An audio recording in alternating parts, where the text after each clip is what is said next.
I pulled up somebody. All right, correct person comes up. Greetings and salutations, my friend. All right, I was expecting something else, but okay. What was your expectation? The camera being flipped. Oh, you were expecting my face to be on here? Well, every guest besides T has done it. Well, I feel like I'm rocking the tea over here. I was just having this conversation, actually, to be brutally honest with you. No. So here's my front load. Um, these images that we see on here do not depict us accurately. And for me, it's an imagery of distraction for Right. me to see myself on here in an inverted way. And it creates a mental distraction for me because it's not accurate. Right. And so, in order for me to focus on you, which is the value of this for me, so my intention and the value is to be focused on your thoughts, your questions, and what is being conveyed here in the heart of it. I need to be able to kind of look off into the, thought threads that you have and not focus on the camera at all. And so I'll be very much immersed in what you are saying and how you're saying it and getting the message out. All right. Okay, cool.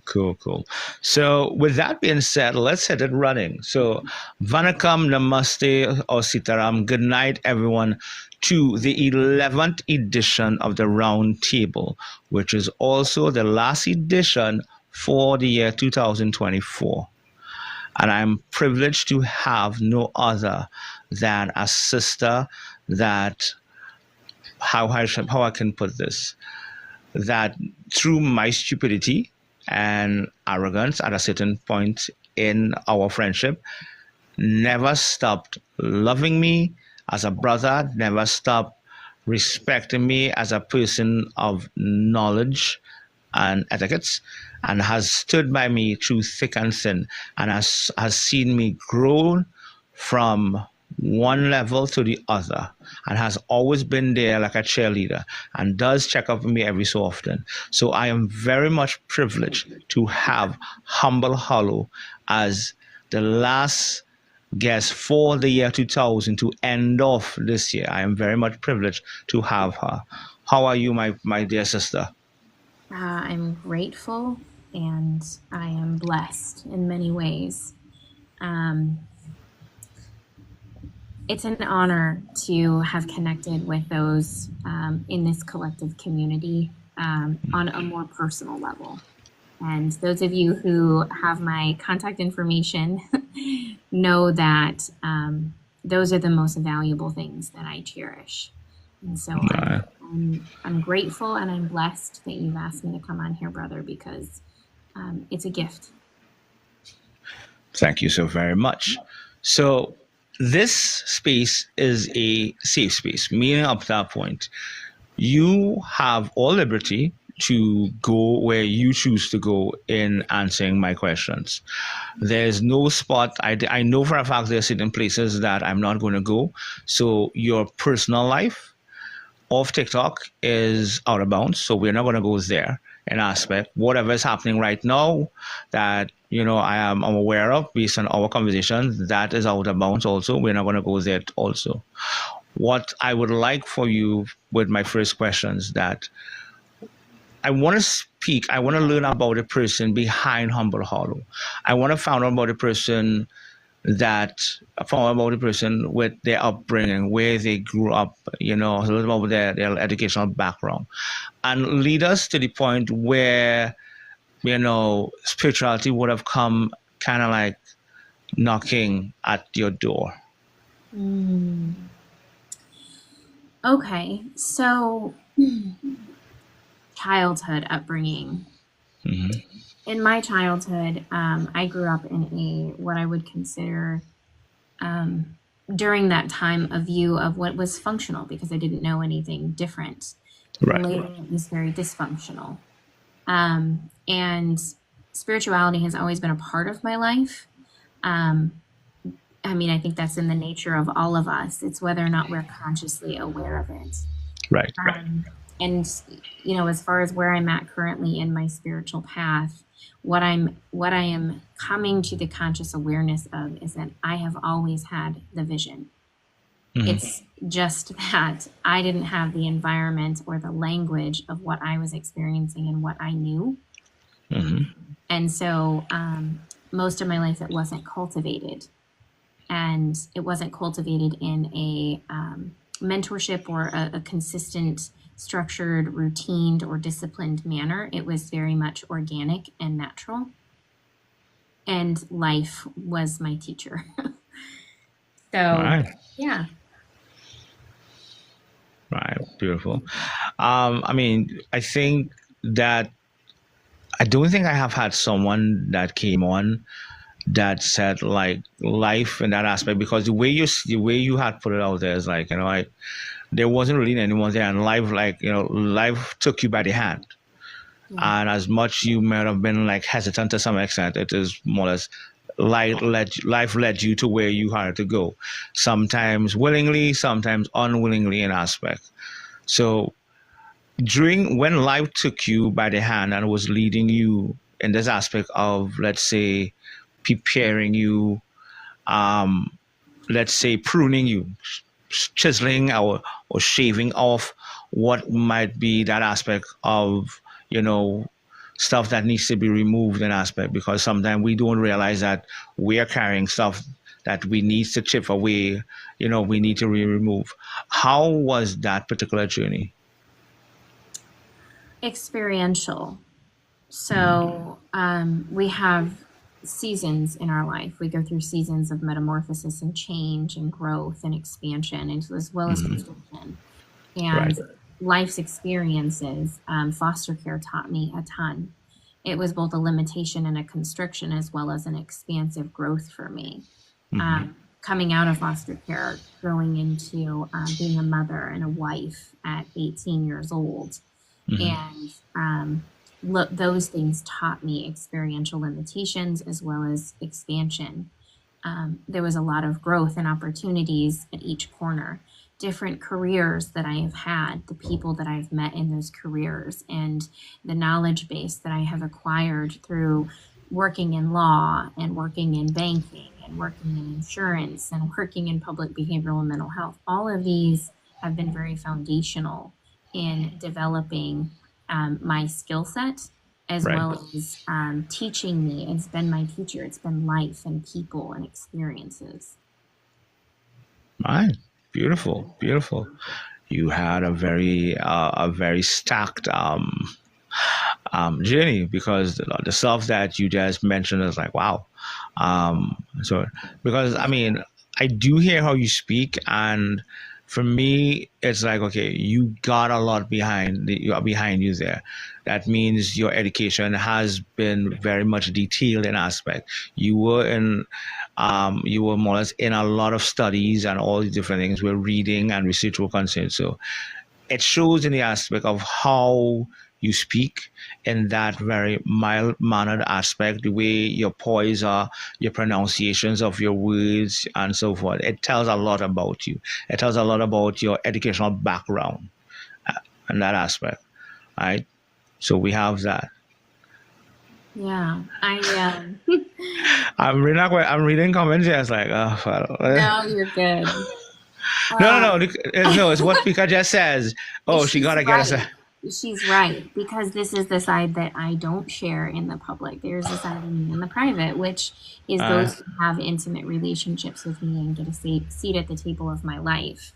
And those are the people that do understand the nature of balance, and that as benevolent as we are, we also have the other side of ourselves no and point the taken. shadowed version. And No, most people are not comfortable with that. It takes a true. level of intimacy and vulnerability and honor and safety in relationships to be that kind of transparent and to not have people use that. And I was literally just talking about this, the Right. weaponization of people who are in process of their Yes. spiritual path. It's like you made a mistake. I'm literally going to condemn you, and I'm going to go on public social media and I'm going to post these things about how you screwed up and you made a mistake. People don't understand the nature of life and its experiences. And because of their own insecurities, because of their own projections, what they do is find the faults in others and then put it on display. So they feel superior and not inferior. And so that's a big demonstration of why I honor and respect the boundaries of public and private. Right. It's a big deal. Yeah, true.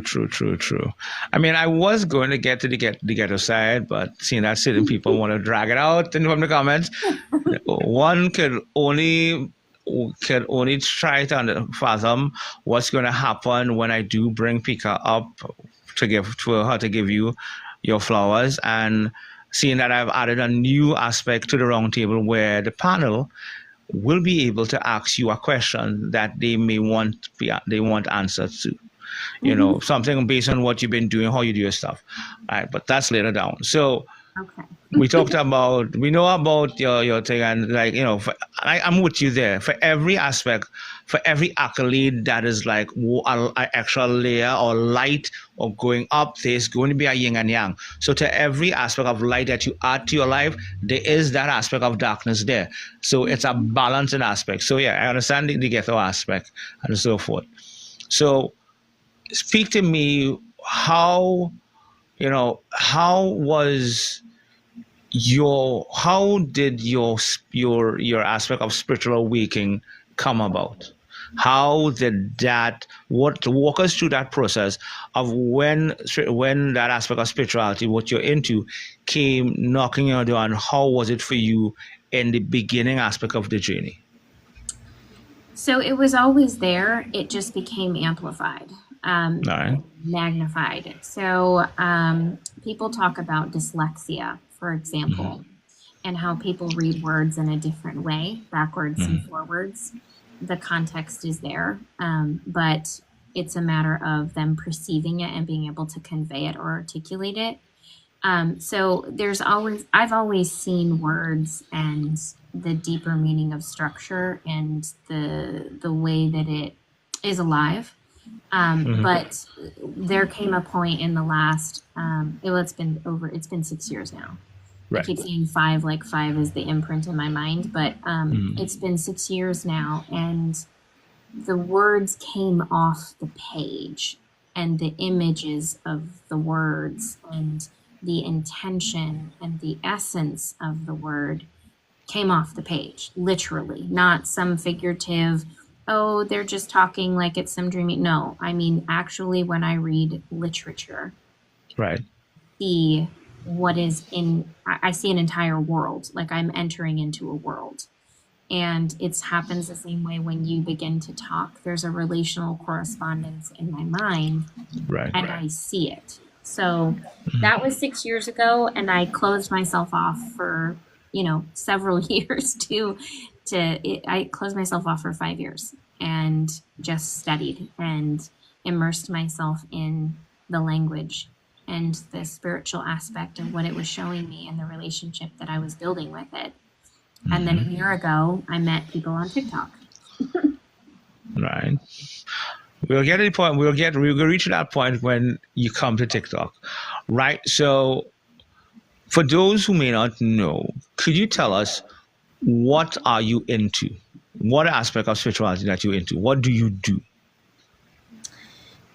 Spirituality. No, wait, hold on. Wait. Let me reframe it. Meaning what you do on TikTok, not your personal practice, what you may do behind closed doors. We're talking about what you do on TikTok. So let me reframe it properly. What do you do in that aspect on TikTok? Not your personal practice that you would do behind closed doors, which is personal and close to you. Yeah. So what I do on TikTok is it's more like spiritual guidance, Right. some kind of mentorship. I do tarot readings and divination, which really is just me tapping into the energy of the individual and giving them the message that is in the highest and most best good of them in the moment. And sometimes it's not pretty, but it's encouragement, it's inspiration, it's support and guidance and redirection at times. I also offer boundaries and other things on Right. TikTok, Mm-hmm. but it's a balanced approach to spiritual practicality and Mm-hmm. the bigger picture of spirituality that I offer in the private. All right. Beautiful. Beautiful. Beautiful. Um, now, as as you know, I had Sarah here just a few days ago, and I asked her because a lot of her people don't may not know. Okay, I asked her when choosing when you go to a store to choose a deck. I asked her, is it like Harry Potter? Does the deck choose the practitioner, or that aspect, and so forth. So for, for people that will be able to resonate with you, right? How how do you connect with your deck? What happens in that aspect when you're seeing a lot of decks before you, and because there's so much, how is it that you're choosing, okay, that do you know beforehand because you do research, or is that you're going there to see, okay, I will wait, something is going to click, something is going to reach out, there's going to be some sort of some sort of connection, some sort of energy, something that where, okay, that neck is resonates with me, says something about that catches my eye, you know how do you choose a deck? Oh, Tantra, everything is relational. Everything is a relationship. It's an energetic cord between you and everything, the cosmos, the people, tangibility of physical things. It's all a relationship. So everything that is you will always be drawn to you. Right. Everything that is inside of you will always be experienced and expressed through you and outside of you. Right. So, I mean, it's no different than the crystals that you're drawn to pick up. It's no different than the people. It's whatever your relationship is with it is what you're going to experience. So, as far as choosing the decks or the decks choosing you, you are the deck. You are the Right. deck. So it doesn't matter if it's. I mean, we could pick a scenario where I'm walking into a tarot store where I have cognitive knowledge and my intention is set on picking out a deck. But the truth is, what led me to getting to that deck? What brought me to the thought that I needed to have a deck? Well, there's something inside of me that's drawing me to that experience, of the experience to me, Right. including the people. Right. Pika literally just mailed me a tarot deck. And this is why she's laughing in the comments over here. Because sometimes people will feel inspired and they're led intuitively to do those things for you. So does it choose you? Well, of course it does. Yes. What is your relationship with it and how is your viewpoint on it? And I love that you said that someone mailed you a deck. Correct. I'm correct, right? Somebody. No, because I love that you said that, because just when I had Sarah Lynn, when I asked her about the same aspect of how does the deck come about, and she said you can choose a deck that you're drawn to an aspect, or one that you research and like, I'm fascinated about both that particular one, or it can be gifted to you from someone. The gift is the relationship, and that's the beauty of it. And I talk to Pika about this a lot. I work in relationships. So if you want to say, what is my practitioner qualifications? It's the spirit, it's the heart. Right. And the heart is the relationship, and everything is correspondence. Everything is relational. What is my relationship with you? What is my relationship with divination? What is my intuition relationship? So everything for me, sentimentally or emotionally, is connected to the gift of somebody else, because there is a value of enrichment that you do not get singularly. That connection, that thread between us is the value. So the deck is beautiful and I love it and it's everything. But the relationship that I have with Pika and the fact that she felt intuitively led to do it strengthens the bond that I even have with the tarot deck itself. Right. That's everything. So I prefer, rather than to go and pick a deck, I prefer that somebody intuitively is tapping into their spiritual gift and feels led to send that to me. And Right. that's where it's at. Right. All right. Cool. Cool. Cool. So seeing that we're so much in the deck, could you, if you're allowed to, if you choose to, could you tell us, not all, could you tell us one or two of the decks that you use to do stuff? Not all of them, because I know some decks are more or less kept secretive in aspect, whatever. But if you can indulge us of the named or that category of deck, because I think there are different categories, or how they are divided or in aspect. Yeah, there's different types of decks, and they all have their own history. Right.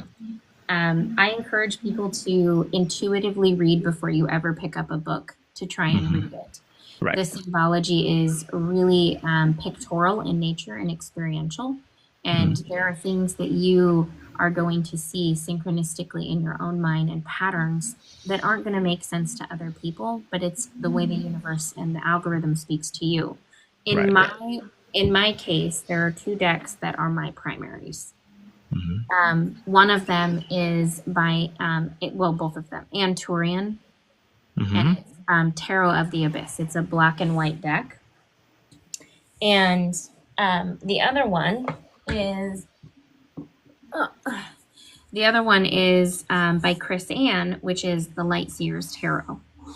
So left hemispheric mind of my own is logical, rational reasoning, and it's very blueprint schematic, so black and white only, and it puts forms and shapes and numbers and things like that together. The right side of my mind is very colorful and creative and watercolor-esque. It's very flowy and imaginative. And when I put them together, I have the union of the masculine and feminine energies. So I use two decks for every reading, mostly more, but mine is more like storyboarding. Storyboarding is how I do all of my tarot readings, because I see people in multi-layers. Right. Yes, polydexterous. She's rather active tonight. She's very active tonight. I feel like you should bring her up, and it should be a trio at this point. Tonight is your night, my dear. She will. This is what on on when I started to do checkmate. Don't worry, there is going to be you and I are going to sit down, because I'll give you a teaser for now that might haunt you. You and I are going to sit down sit in checkmate, and the special guest that will be coming midway into that will be Pika. Okay, I'm here for it. Yeah, so we're going to have some fun with that.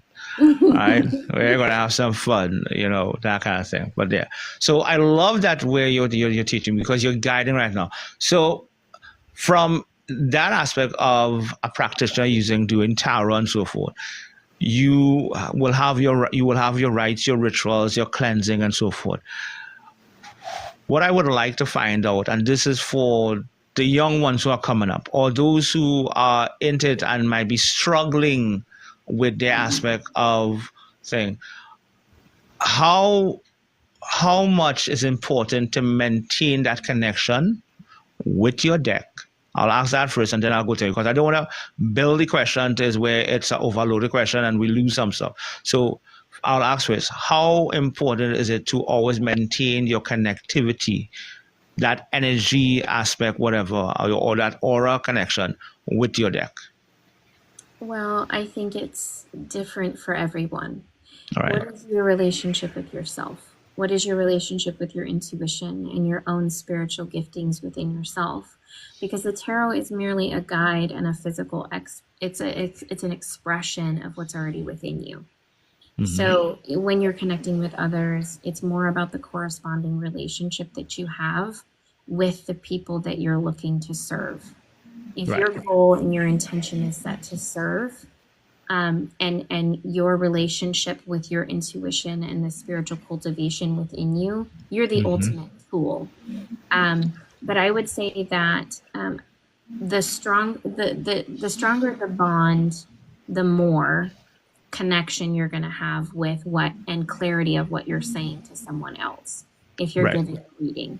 So it's good to find balance in whatever ritual you choose, Right. however you choose to, and it's very personal for each person. If Very it's true.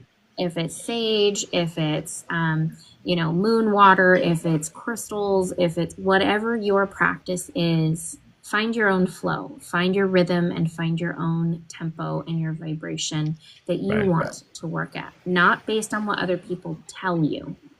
Follow your own heart in it. How does it make you feel when you connect?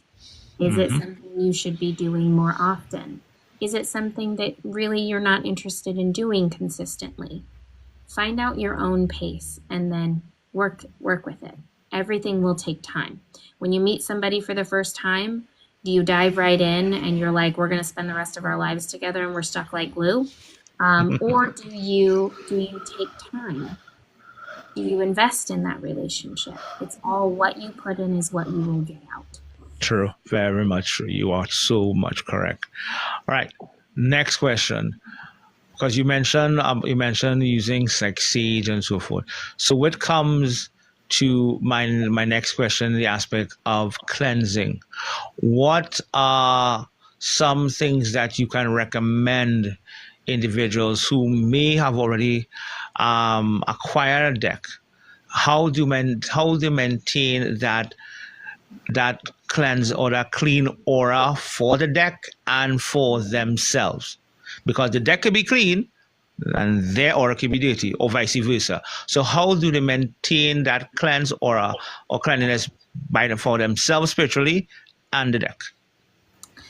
Everybody's practice is going to be different. I understand. Whichever pantheon you choose, there may be some things that you have had passed down, generation to generation, or things that you've read about that you've felt is most important to you. For me and my practice, what I do is what I'll share. Right. I sit in a meditative state before I enter into anything, and you are the ultimate tool.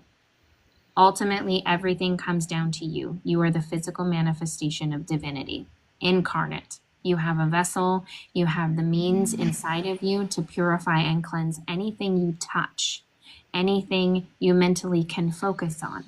Right. So the more that you master your own minds and your own emotions and your own will, that's the Trinity, then you can focus on your tarot deck and you can merely call into existence the purity and the clarification of that. Right.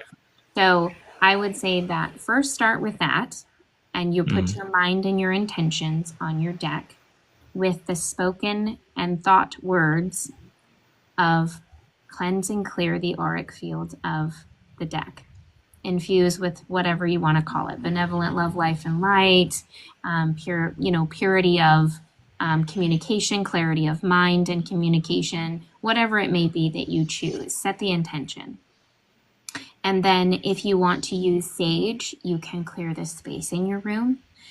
You can imagine a white flame that takes over the area and purifies the deck, because ultimately you're infusing your own intention into the deck, and that's the relational correspondence you're going to tap into and grow. And then for the people, whoever you're reading for, set the intention as you're going to read for them. Some people use an intercessory servitor. Some Right. people don't. And it's up to you. Beautiful. I'm loving what I'm hearing, and I'm like reading some of the comments like, oh boy. I'm missing the comment. I'm off of the ethers over here. In my special statement that is now taking over the communities, oh Father Lord. Right? So it has, but I love what the information that you're putting out there, because the questions I am asking is in need of answers. Because why? there's a lot of individuals that need that guidance, need that help. And by answering these questions that they don't have someone to approach. Maybe after this live, people might approach you for advice and whatever and so forth. Because there are people that are learning their path in that aspect. They're now, trying to muster the strength to try to walk it in some aspect. And it's a struggle. So by hearing individuals that are very much seasoned in their duties of what they do and how they go about, sharing whatever knowledge they have about how to do things for cleansing, choosing, and all these different things, it helps them to cultivate themselves to be able to more or less move forward. And I thank you for sharing what you have shared so far. All right. You bet. So let's shift away from the person, from the personal person. Let's get to Humble Hollow. Who is Humble Hollow? Humble Hollow is a manifestation of embodying the light. Mm-hmm. It is the light in the vessel. And first, it is the ability to, with humility, open oneself up to be filled with divine light. The divine mother and father, the ascension path, whatever people want to call it. It is the first step. You must empty the house to fill it up. And so if, looking at it from that aspect, I started this journey knowing that there was a purging, and then there was, in place of those things that I was shedding the layers of, that new layers would emerge. And that is what it's about. And it's becoming light. It's embodying and infilling it. And light and vessel. Mm-hmm. Wow, nice. All right. I've been seeing something. I've been seeing this hopium. What is hopium? Well, there's a few things to that. Hopium is, well, I don't know if I can put it well is a deep pool. So hope, I'm telling you should have been up on the panel, sister. She's gonna come up later. She's gonna come later, but we're shifting some things. It's going to be hopamine. So hopamine and dopamine, serotonin and all the things. But what we're doing is we have a brand. Mm-hmm. I figured that much. we have a brand, and it's going to be community driven. So what we're looking for at this point is, Pika is an incredible creator, and she is. Pika, Placid, and myself, the trio. We've created a brand, and that brand is going to be driven by the community and what they desire to see and to support. So what's happening is there's going to be some brand images that come out that the community will be able to select or vote on what their favorite one is and what they want to see to go in the shop that they can order.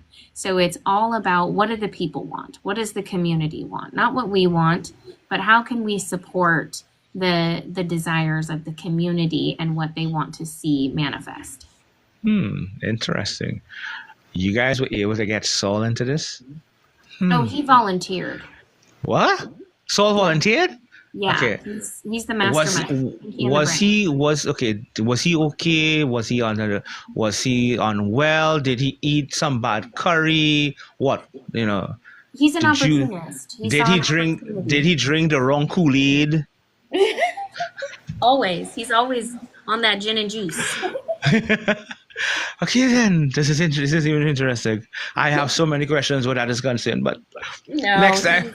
He saw an opportunity to support and to serve in the way that he could. And it's awesome because there's 3 different elements of energy coming together to be able to, out of fun and play. This was literally out of fun and play.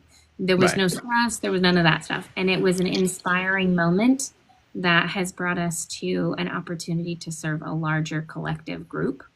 And for me, that was everything. And he was right on board. He was like, let's do this thing.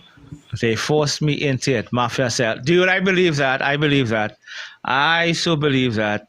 Knowing Pika as a Harley Quinn, and Humble would actually, seeing that Humble is chopping one or two, she would be Poison Ivy.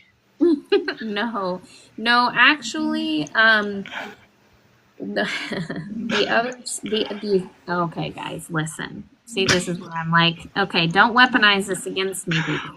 Don't do it. So I would be considered Jean Grey, the Phoenix. All right. All right. Hands off. Okay. There's so much I could go wrong with this, but I wouldn't go there because we'll go off script. So that aspect, but we'll do it. We'll get to that when I bring up the Misfits. We'll go off script when I bring up the Misfits.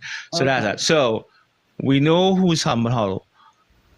What persuaded you to come to TikTok, and what was your focus in that aspect? What it is you wanted to do? You wanted to establish on TikTok also. I just wanted to learn about what the hell was going on with me. Mm-hmm. I was having experiences that I didn't have the language or the teaching about. And my default is to introspect and to sit in the back and watch and learn, because I can extrapolate data beyond measure that most people cannot. And so I was coming to learn and to meet people that I could share not only just simplistic boundaries, because I had embodied that already. Right. That's what I started out with, was boundaries. I was going to share boundaries, but I was going to meet people who could help me understand what the hell was going on with me on a very deep, spiritual, and profound level. Nice. And, since you have been on TikTok, how is your experience? What were you able to cultivate and establish? What is my experience? What have I been able to cultivate and establish? Well, my experience is it's a damn roller coaster. I'm going to be honest with you. It is an up and down, in and out, all around experience. I think that there is storms and chaos, as well as beauty and rich soil. There's connection and disconnection. There's interpersonal relationships and distant relationships. It's all over the place. It's a wild card. What have I been able to cultivate?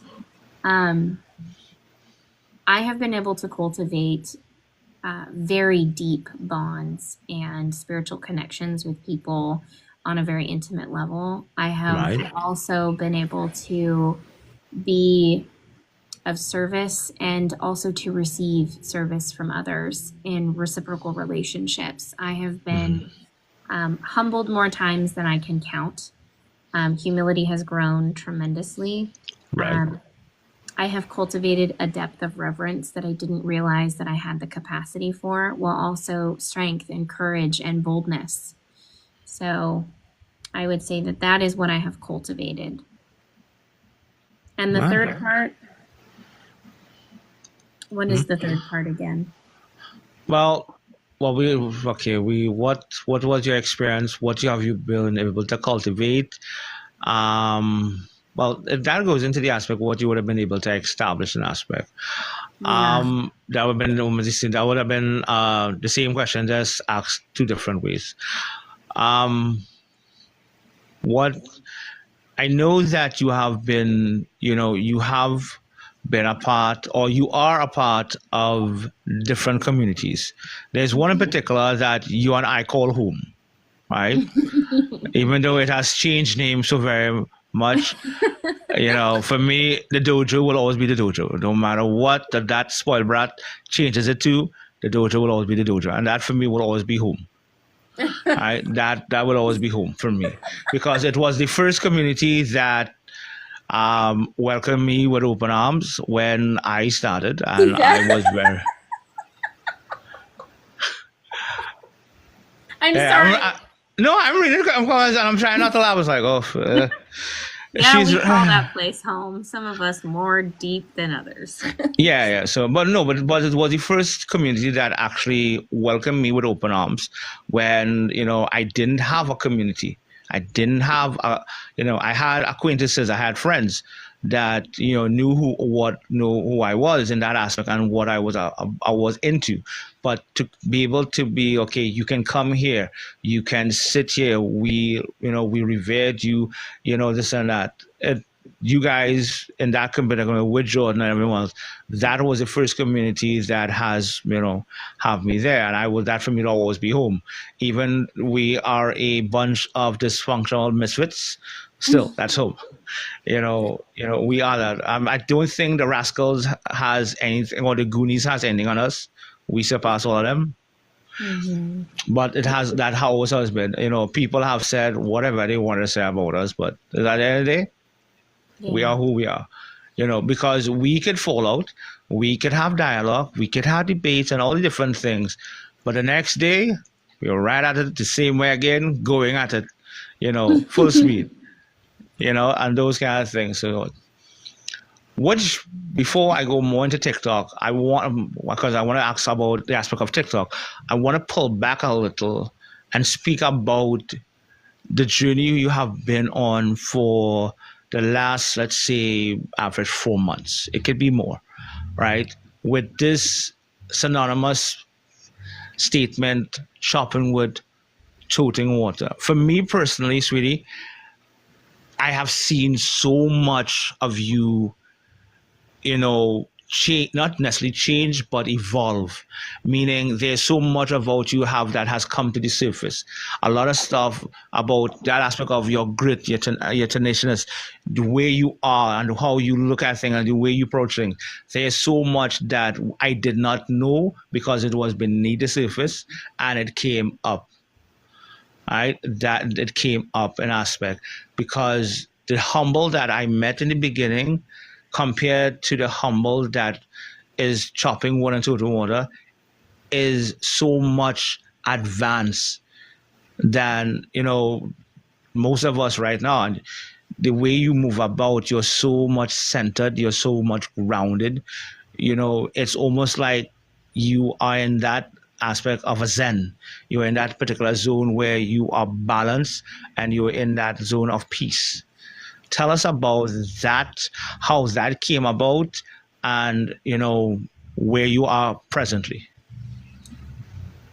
It's interesting to me how when you experience a garden that has been cultivated for you to grow, how much you can thrive and the flower can unfold. Right. And that's really what I've encountered. It's been in my experience consistently that there are people who I have met who are like soul family to me. They're very, very intimate family to me. Right. And with each one of them, I have been able to be vulnerable and honest and share pieces of myself, most times reflected back to me in deep, profound ways, the good, bad, and the ugly, all of it. And I have been safe. I have been safe to be vulnerable and to share. And that is what changed everything for me. To be in a place where you can be yourself authentically without fear of retribution and punishment and shame and guilt and being berated in many ways, projected upon, and all of those things that every one of us has experienced at some point in time. But to have an environment and people who support you in your process of unfoldment, that's everything. And that has been everything. And those who've taken the time to get to know me and to ask those questions and to not pass judgment, but to sit and have reverence for both myself and the relationship. That's been everything to me. And it's really supported me in many ways. Beautiful. No, because we have seen a great change in aspect. You are more refined, you are more focused in aspect. It's almost intimidating, I could say, because your approach is so subtle but yet so impactful that you have people thinking twice before they approach or they speak. Because why? When your mannerism of how you would say things. Well, what I'm hearing is you're saying. So the way that you do your stuff, it's so subtle. It's like you're thinking, am I going to fuck myself over here? Is she going to, school me in something, whatever? So, there's so much that is happening. And for me, it's like, this is, you haven't reached your peak as yet. You're still moving, you're still doing stuff. And I think in 2025, we are going to see the evolution of Humble Hollow with all the things that you're doing. Yeah, there's definitely some big things rolling out in 2025. I would say the things that people haven't seen me do on the public platform that I have been operating in the private, Right. there will be an expression of that in the public in True. 2025. There are some big moves happening, all for the benefit of the collective in many ways. And I'm grateful for the opportunity to work with some amazing people. But I haven't reached out to my Pika yet. What the hell? Haven't reached your. No, get out of here. I just talked to you on the phone. All right, cool. All right. But yeah, so I'm going to be doing a lot of things. I will say that there is another aspect of me that will be more on the forefront, teaching. Right. That is what I'm looking forward to, is being able to teach. It's something Right. I've shied away from for a really long time because honestly and vulnerably, I haven't felt like I've had enough information to teach. And like Right. I never have enough, but I'm Right. always learning. And so that's what I will be bringing in 2025. I'm going to just launch it, and whatever people decide to do with it is up to them. No, but like, and I understand. I mean, for me, is the same thing. There's so much that is coming in 2025 from Tantra Child, and for me, it reaches a point. It needs to be done. What people choose to do with the information, that's up to them. I have a mandate that I need to deliver these things and put them in perspective because it is in dire need. There's a cry, there's a hunger, a starvation for the information. So I am going to see as best how I can deliver. But I love what you are planning. I could feel the buzz, that aspect of what it is, but I cannot wait to see it in reality. But 2025 is coming soon, and we shall see. With that being right, so with that being said, let's swing back to TikTok. From the time I want to hear from you, what is when it comes to TikTok, and I'm not talking about the app. I'm talking about the community. I'm talking about the community or the communities. What is your pet peeve? What is wrong? I don't think there's anything wrong. I think that I've observed opportunities for optimization or things that could be done in a more effective and efficient way. And Right. that would be, I contribute that to my Virgo rising. I have a perfectionistic nature of how I see things and the way that my mind strategically sees opportunities to beautify a situation or to extrapolate the essence so that people can really see the heart of the matter.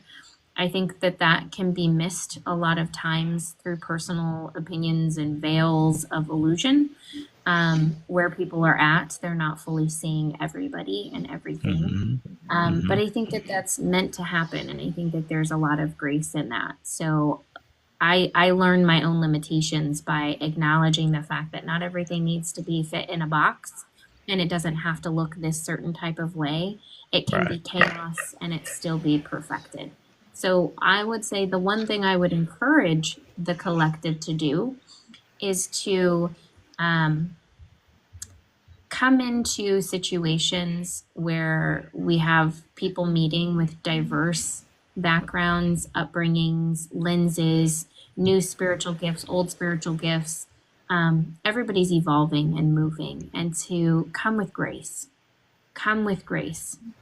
When you are open to listening to somebody without judgment and you're willing to see them through the lens of grace, I Right. think that you will learn so much more about them and that people are not their behaviors. They have behaviors that are indicative of what is underneath of that. And that if you can see the essence of somebody is they're in process, then you will be able to see to the depths of somebody and truly allow them an environment where they can unfold the behavior and make different choices. And they need Right. that to feel safe to do that. True. Very much true. Oh, Moses has arrived. Moses, oh my gosh, AT&T. parting the AT&T. Red Seas? AT&T. What's up, AT? All right. So yeah. So I love your answer. I love what you have said. Some of my guests have stated outright what they don't like where we are in the communities, but I love that you gave solutions and you put in perspective that not everyone is there. What else you said? I think the attitude or whatever or the approach, and you're correct. Not everybody is how they present themselves in some aspect. Wait, hold on. What is going on with AT in the comments? What? People trying to bring their ego through there, the needle not gonna happen. What happened, AT? What's going on, buddy? Bring through the ego there, that needle not gonna happen. There's a lot of stuff that is happening on TikTok. Another thing that has been happening way before I left to go to Canada. There's a lot of stuff happening, but we will get to that on a different aspect. But there are things happening. Just like how you and I had spoke about certain things, there are things that are happening on TikTok that people need to be adult about and not act like children. But that's a conversation for another day. Okay, right? I won't derail it by trying to solve problems today. I was like, what's going on? I'm here for this. What do we got?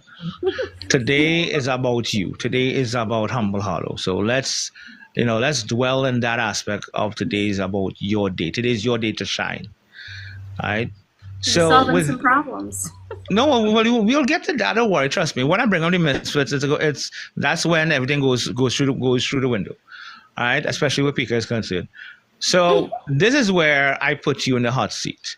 All right, at this point in time, because honestly, all the answers so far and all my questions are beautiful, and you have answered everything immaculately, and I love it. So this is why I'm going to put you in the hot seat. I'm going to get some kicks off of this. I'm going to call some names, and I want you to tell me what comes to your mind. It's not a one-word thing.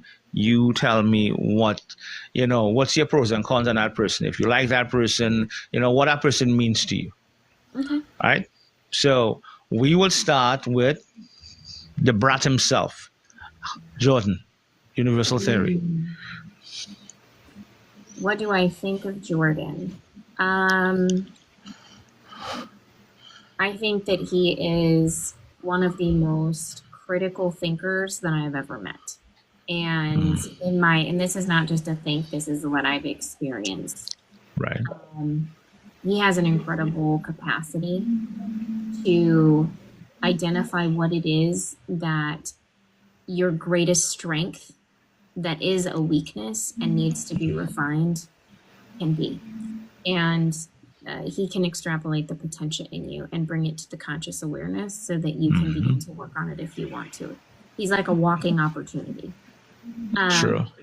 I would say that to the depth of his compassion for humanity is not experienced on the public platform as much as it is in those who really truly seek intimate connection with divinity. He is a steward of his word and honorable. And he's also very critical and self-critical more than anything. So he is constantly refining himself and looking for opportunities for growth. He has humility more than anybody I've ever met. The guy will throw himself down on the line and be the first to apologize for anything that comes up. I also think that he is open to criticism and support in other people's opinions and views. He does take those into consideration. So he's well-rounded. He's also a pain in the ass sometimes. We know that. That's why I call him the spoiled brat. We know that. Yeah, he's a pain in the ass sometimes. He's constantly looking at himself in the mirror. He's rapping like a champion all the time, and I'm, envious and jealous of the fact that I can't rap. So I'm just gonna sit back and watch the shit. Oh, So, yeah, it's a lot, man. I have a bone to pick with him when I do pick up on him, and most likely I will call him tomorrow because I did notify him extensively that his presence would be required tonight. But I know he's working on a lot of stuff. He's very much busy and he's kind of stretching himself thin. So I expected that he would not be around because he's doing a lot of stuff, which is okay. Busy guy, super busy. All right. So, Alien T.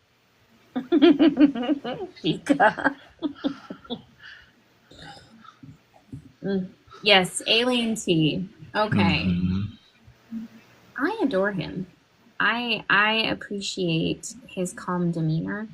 For him, and there's a nostalgic connection of my one of my fathers. So I have had many and been in foster care and all the things, but stable. He's stable. He's steady, steadfast, calm. While also the hand of severity. He's stern and confident, but in a way that is protective. Very knowledgeable, but he's also adventurous, and that's inspiring. I get to see him kind of venture out and say things like, I don't know if that's true, but that's what I'm seeing, or that's how I'm experiencing it, or could it be like this? And he'll question things. So he's very balanced, and I appreciate that, and I recognize that in him. Right. Saul.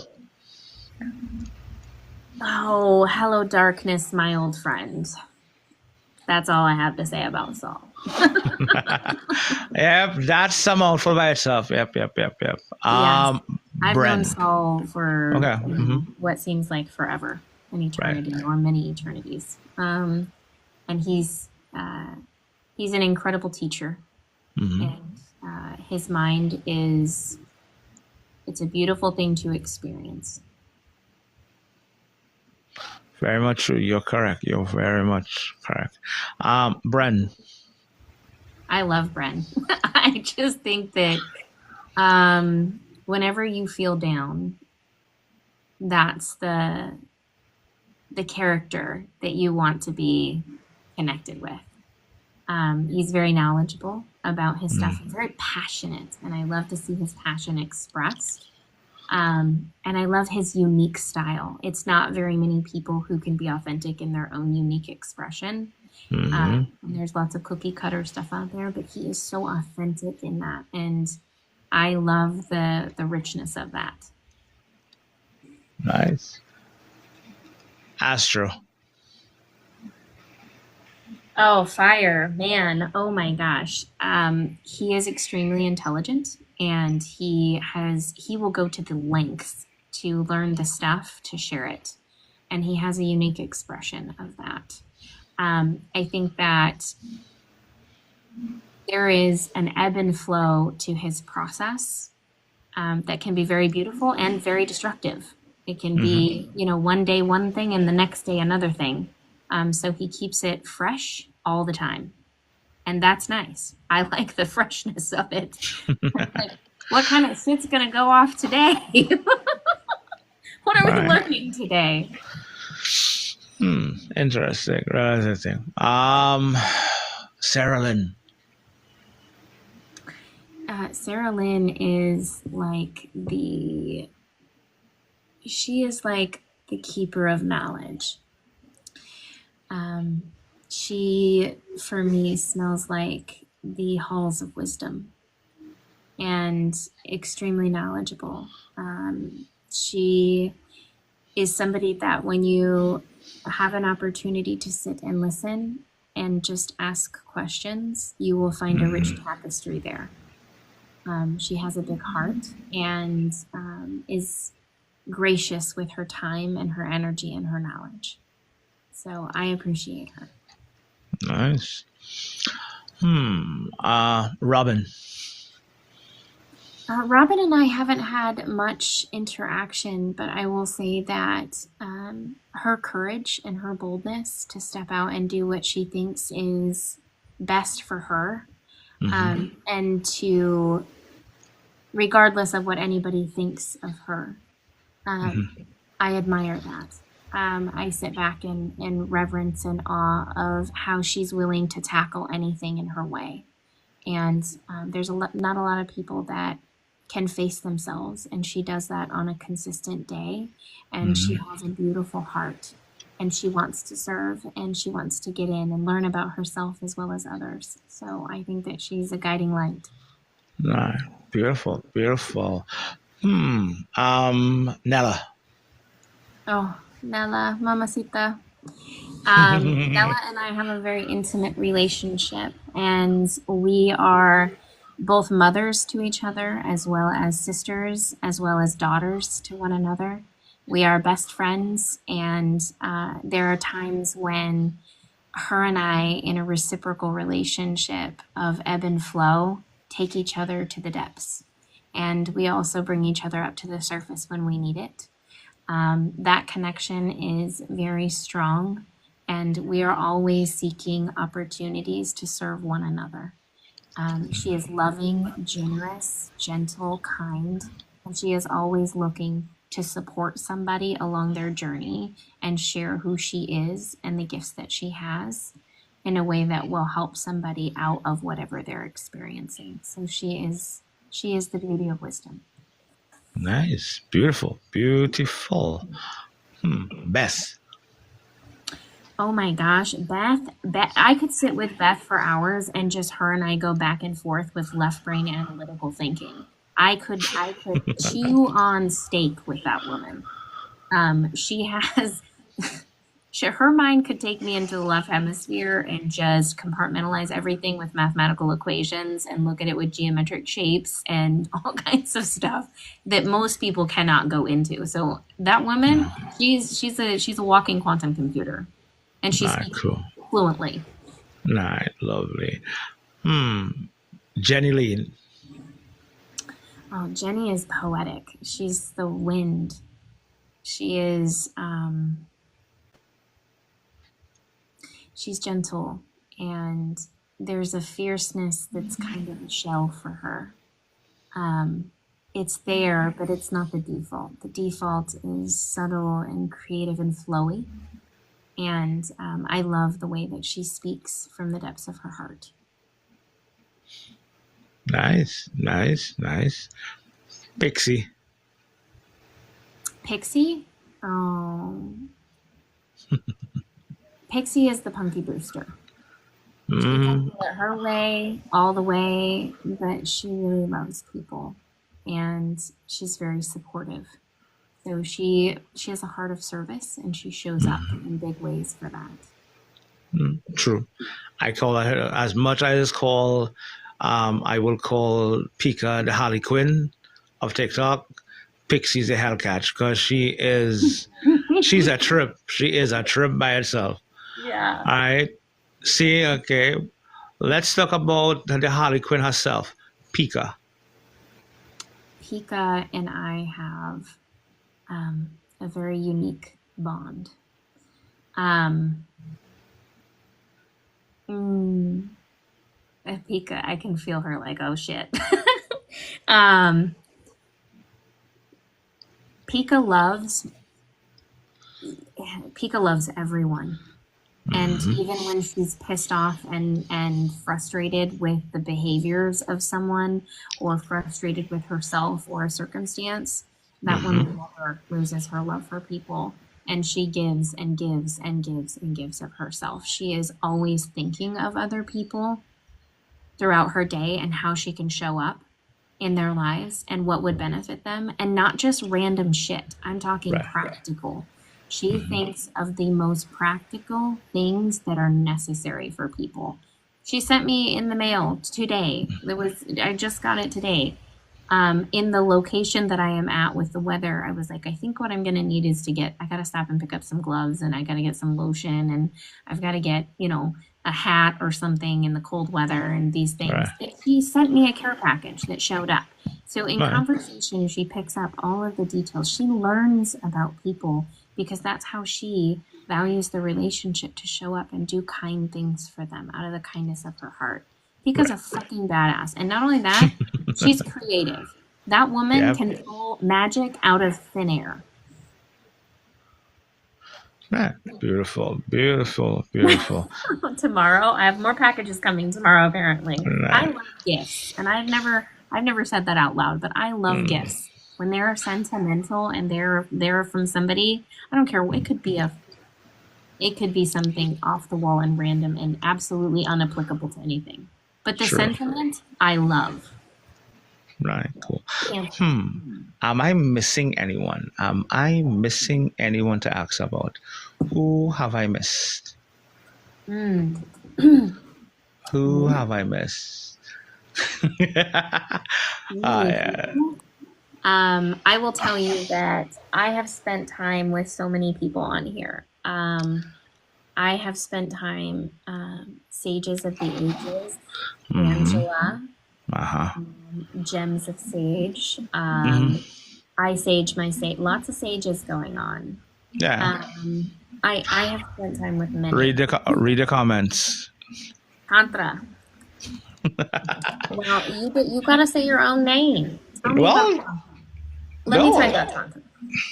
Wait. First, before you go there, you mentioned three particularly: Sage of Sage, Angela, and so forth. Give me them, and then you could speak about Tantra. Stages of the Ages. Jessica. She's beautiful. Her soul, her essence.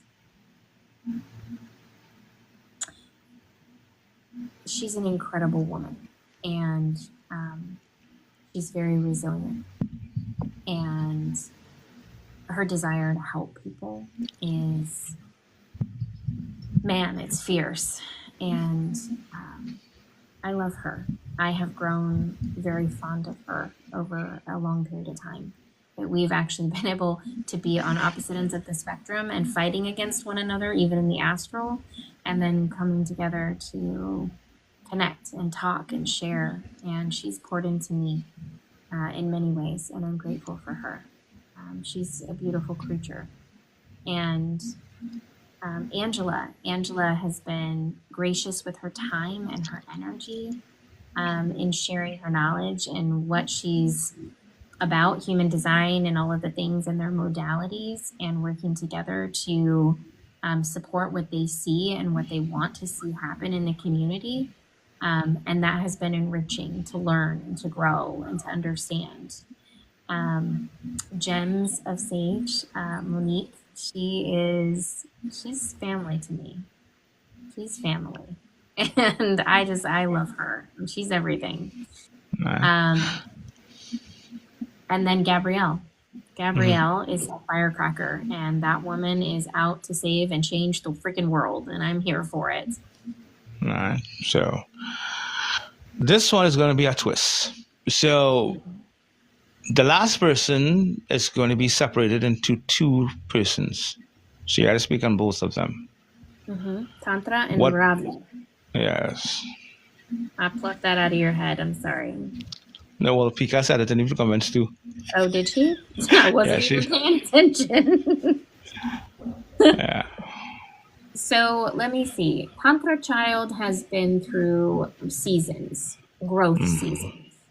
Right. The ebbs and flows of learning his own teaching modality, as well as what he wants to teach. And there's been an influx of learning how to separate a suggestion from somebody else and their view of how he should run his lives and connections. So I have seen Tantra evolve and to grow and to blossom into something that is strong, that's consistent, that opens up possibility and opportunity for collective communities to come together and to share, and also to have challenging conversations where it's open to a healthy conflict, not beat you up. It's done with respect and dignity and honor. it's chess. So that's Tantra. Ravi. Wow. Ravi's just a softie. He is just fun and exciting and loose, able to kind of like shed some layers. We need to be formal and all of this and just cut loose and have fun and enjoy conversation and talk about some really challenging and hard things that most people wouldn't be able to have those conversations. Things that are more intimate in nature, about life experiences and the things you really care about, what matters to you, and being vulnerable in the heart space. Those are the Ravi that I get to see on the private side of things. So true. So very true. You're on point. Very on point. And Tantra is knowledgeable. He is the Bodhisattva. He is the one that brings with him depth of knowledge and books and literature to expand and teach. And so I love the balance of both Tantra and Ravi. Well, it took 3 individuals to get both of them to be balanced, where one in aspect, you got one more than the other. And, I always portray them that they were separated. It took 3 individuals, which would have been Pika, Alien T, and Saul on my live to actually balance them in aspect that, both are one in nature. As a certain individual say, different nature, equal in degree, or however he puts it. Equal in nature, different in degree. Right. Yeah. So now, my dear, now comes the part that you're going to be embarrassed. You're going to be flushed because now I'm going to change the grid and I'm going to bring your peers up to let them give you your flowers. Okay. All right, so hold a second. So let's change the grid. All right, let's change the grid here. Let's go to this. Switch. All right. No. What did it here? Back up here. Yeah. All right. So you are going in the big box. And we'll start bringing people up. So let's see.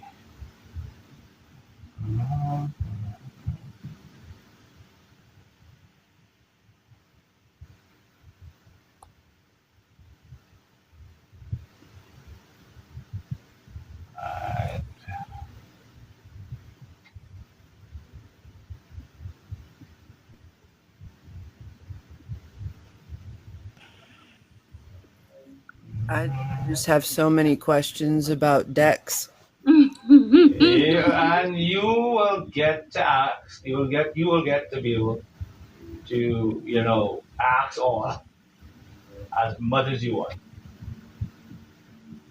I appreciate the kind words. Oh, I love you, AT. You're amazing. Although I missed it. Oh, did you? Something about a sturdy deck. Thank you, I love Tantra. I have no problem. I have one Alright, request, Tantra. Can I go first because I'm actually at work and I have to get back to it. I wanted to listen to her interview, but I actually have to vacuum and do all the loud stuff, so I won't be able to. Yeah. Yeah, go ahead. Okay. Humble is a wealth of knowledge who also wants to continue to learn. That is the most valuable thing you can ever find in a person. So continue that. Learn. That is what I have to say about Humble. Thank you, Sarah Lynn. And I appreciate that. All right. PK, you're next. I'm trying to get Saul, but look like he's busy up to that point. Bitch, put me last. Okay then. Alien T? Okay, what's the question? Hi, everyone. Yep. Good night. Alien, say all of the talking shit about Humble. Yeah. So when I first met Humble, I was in Universal Theory. I was in the comments. I had not even attempted to request to join that Hmm. beautiful panel. I just came across this group of people that, in my opinion, were having very, very lofty discussions, and the gifts were evident in the beginning. When Humble started to speak, she gained my attention and she commanded everyone's attention because she is confident in who she is, and because the information, she's not just reaching, she knows, and she is sharing it very well, very effectively, and her heart comes through in everything she says. And I was hooked right from that moment. Jenny? Humble. Humble. You know I've spoken to you about this before. You have a sort of, there's a few people on here who have just such a grounding presence for my existence that helps me return to the peace that I hope that I am. And when you speak on love and compassion and understanding, I see you doing it in action over and over and over again. And it's beautiful to be witness of. So much. But like what I'd really love is to see the gangsta side. I want to see a gangsta side. I would love to see that myself. I really like. I just wanted. I want to get to know the you more, and I love the wisdom that you share with us, and you share everything that you've really taken the time to learn in such a balanced way for me, and you do it in such a concise, teacherly way. Which is just amazing, the way you organize stuff and put it together and then deliver it. I can tell that you've taken a lot of thought to go into your curriculum. Even, as a teacher, I can see what you've done, and it's amazing. I just really want to see you let loose too. You and Tantra. I want to see you free. I want to see you free. Yes. But thank you so much. She for all named that you both do. Cancers. Just saying. Me and Cancers. I just want to rip you guys open and be like, let me see your heart fully. Yes. Well, my heart is the Aquarius moon, which is very detached from emotions when I get savage. So it can go off the rails. Right. And as much as Give I it to would, me. I need to be in control Just of kidding. it, not I'm control just me. kidding. But there You do is, you. girl, the phoenix be Beautiful rising. unfoldment. So you Right just wait. on, sister. I'm waiting. I'm waiting with patience and grace, sister. Yes, in time. And I think it's circumstantial as well. So I appreciate you, sweetheart. Thank you. Pika, the floor is yours.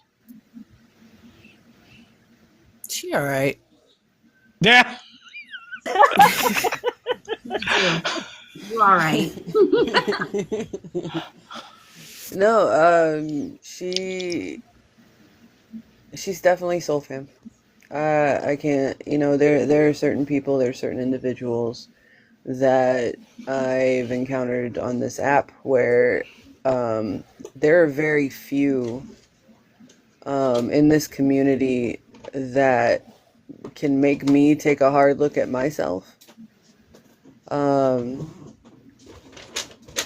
And so when I say that, I don't mean that lightly. Like there are certain people who can actually see me. And to see me is to start seeing you in a better light. I don't know how to explain that any fucking better. But if you can see me, you've definitely done some damn work. And the people who can, I know our soul fam. And Humble and I have gone through the ringers, fought as sisters would, and come back together. And she truly understands what choosing to love somebody means. And I didn't have an opportunity to really, other than in my home, like be able to do that with another person, because I've felt the same. Like, love isn't something, it just is, but you have to choose to like really show it. And it's always been a part of me. This is why I try to go out of my way and really show people that I care. And do I hit the mark every time? No, I'm human, but I try. And sometimes this is why I always say, if I fucked up, come talk to me about it, because I'm probably oblivious to it, if I'm being honest. And I will own up to it if I've done something. And she's taught me things, and we've grown together, and this damn sure ain't the first time. So I loves her. All right. Peace, happy bitch. I love you too. Okay. Pika is her and I are like a yin and a yang. Okay, she brings that fiery heat, and she chooses me as much as I choose her, and that's what makes the relationship beautiful. We choose to work through our challenges and to not hide even the darkest, ugliest parts of ourselves. We're raw as shit about it, and we understand that that's what's necessary to be intimate with one another in our hearts. And she didn't give up on me either. Even if I make mistakes, she chooses me. She chooses to love me, and that my behaviors or my actions or the things that I may say and be completely oblivious to or completely observant of, that is not who in the essence of who I am, and she chooses me. And so I love you too, Pika. Nice. Oh, I think we almost got the cancer with that one. Damn. It was so close. I was getting mushy. We were close. All right. Lovely. So, this is the part I give the panel power to ask, and the privilege to ask the guests any questions that they may want to answer to, be it what she's been doing on TikTok, they saw something that they're fascinated with or something like that, or knowing Pika might get personal. So this is where they can ask their question. So if anybody's in the comments right now who wants to come in and ask a question, here is your golden opportunity. Yep. Anyone that likes would just want to come up and ask a question to the guests, hit that request and I'll bring you up so you could ask your question.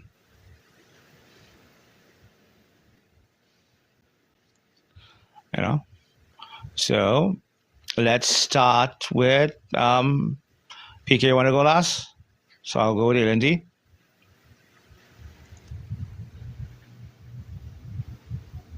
Sure.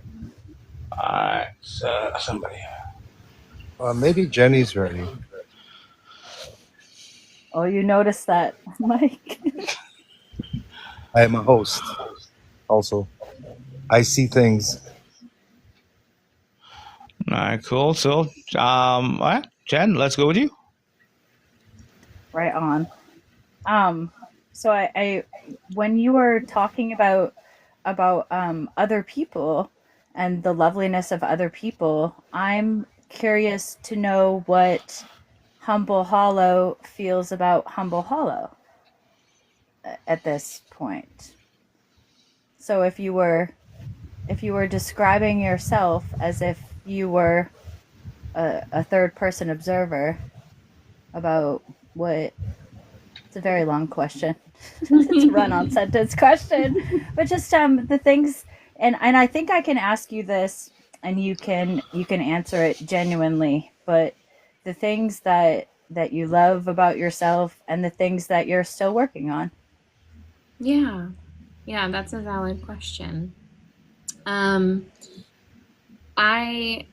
I would say that I am fierce and dedicated.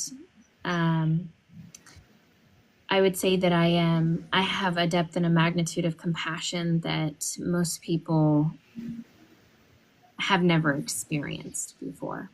Um, I love deeply and widely and am committed to the empowerment of people in a way that love is truly meant to experience, not the way that it is dreamified. I would say that I am intelligent, and that I hold intuitive wisdom inside of me that I don't share with many people. I would say that I don't give myself enough credit often, and that I don't see myself through a very clear lens. And I haven't for a long time. I see more of it now, but I also see that I am vulnerable enough to expose myself in many ways where I didn't before. And I hid behind a lot of things because of fear. I don't hold that fear anymore. Vulnerability is my superpower, and I can express and share things in a way that other people, even though they may want to weaponize it, could never, because I own who I am. And it's a constant state of evolution and metamorphosis, but I live boldly and courageously now. And I would say that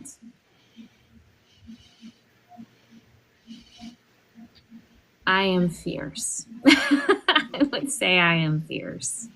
A force to be reckoned with, while You also are. embraced. You Ah, are. And I'm joyful. I'm joyful to hear how you see yourself, because it aligns with how I see you. Yeah, thank you. Thank you, sweetheart. I appreciate that question. beautiful. I will move on to Candace. Candace, you can give Humble her flowers, by what comes to your mind when you think about her, and then you could ask her a question that you may want her to answer. Thank you for inviting me in. Not a problem. So simply put, Tantra, how I feel about Humble or how Humble is to me. Anyhow you want to swing it.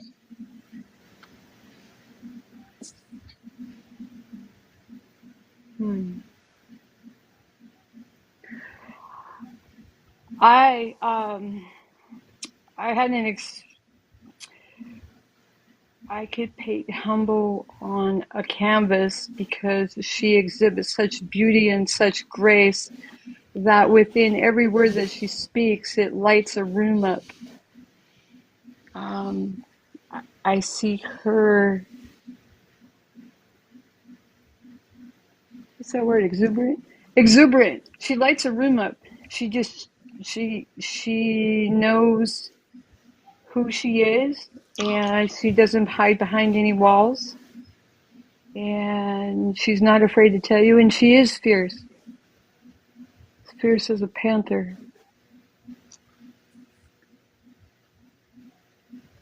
But I'd like to know what is her next quest in this life. What is my next quest? I would say that life is a quest. The existence of all of us is our own quest, and it has many turns and many roads and many paths. Everything boils down to choice.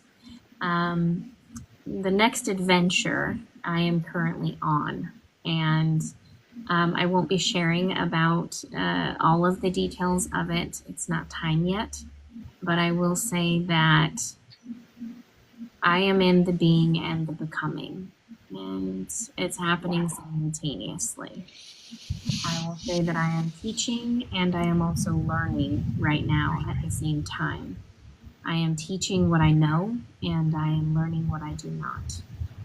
And it's a beautiful process.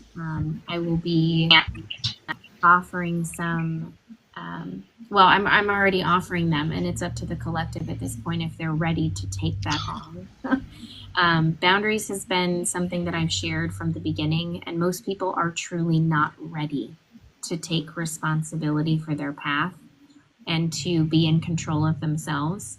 But that has been probably the one thing that I would like to offer: empowerment with people. That's truly what I'm offering at this point, is empowerment, self-empowerment, and agency.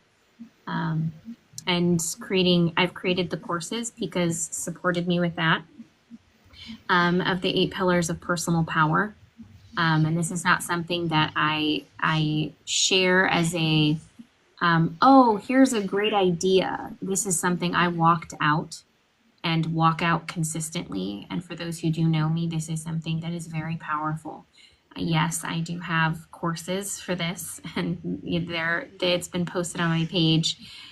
Owning your power and aligning with your truth and protecting your energy and balancing strength and compassion and honoring your cycles, owning the outcomes, embracing what has happened in your life and where you want to go, what you want to do, balancing your inner power and manifesting peace. These are all integrations of principle in the fabric of your own creation. So that's really what I'm offering at this point to the collective, is empowerment in many ways. Wow. Wow. Wow. Wow. So, Thank you, Humble. That's incredible. I'm signing up, by the way. Thank you. I look forward to you being there. And yes, Pika, also we are offering Hopamine.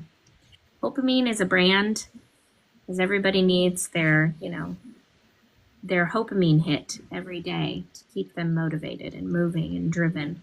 That's the happy thing. It's kind of like a Take care. volunteer job, right? It's kind of like a volunteer job. Thank you, Humble. Thank you. All right. Nella? Oh man, I'm crying already. Okay. Humble. Humble is she is the waters of creation. She is divine feminine flow. She's family to me. She is strength. She is a pillar of light.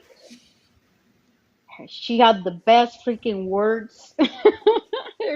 her words are like waves of wisdom, and it's just like awakens people into power, into strength, into beauty, and just also they are very triggering. I see the many facets of her, or archetypes. She's divine mother, she's divine sister, she is playful. Her inner child is a dreamer. Her inner child dreams peace and love and creativity. I respect the mother that she has become. She cares for others. She's the divine feminine. She is the divine feminine, and I love her. I have always loved her, even to the point that I was fighting myself of being afraid to get close to her. Um, and I'm just grateful that she has been there always. And I'm grateful that, we have the relationship that we have today. She's family to me. I trust her. I can deeply say I trust the person she is, and for that I'm grateful. And now my question to Humble is, what is it that you need right now? What is the support? What is it something that you need from us, from the people who love you, from the collective? What is it that you are in need right now that we can help you, support you? What is it that you need? Oh, Mama, I love you so much. I knew you were going to ask that question. Oh my gosh, I adore you.